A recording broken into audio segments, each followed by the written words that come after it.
Провели рабочую встречу с коллегами, обсуждали возможность проведения игры сборной футбольной национальной лиги против сборной медийной футбольной лиги в Абхазии в декабре. Обсудили возможности, обсудили, как и зачем это необходимо. Очень большой выставочный матч, который уже проводили 2 года назад в Дагестане, в Каспийске. Там собрали более 12 тысяч человек. Это противостояние медийных игроков против профессиональных игроков. Очень жаркое будет противостояние и интересное. Мы со своей стороны понимаем, что присутствие футбольного клуба «Апсны» в медийной футбольной лиге дало очень большой скачок интереса к футболу Абхазии. Здесь любят футбол, здесь умеют в него играть.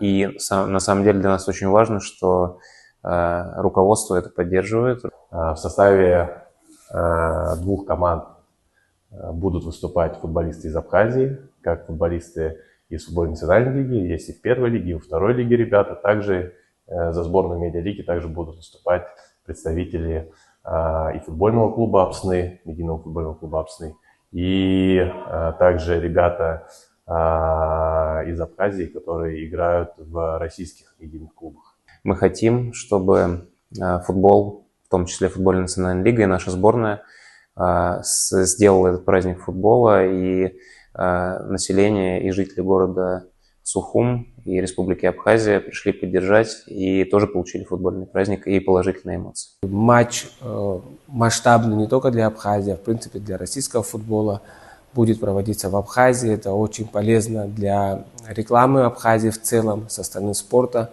показать очередной раз наших болельщиков, которые любят футбол, умеют болеть, умеют создавать красивую атмосферу, поэтому в данный момент будет проводиться работа для реализации этого матча.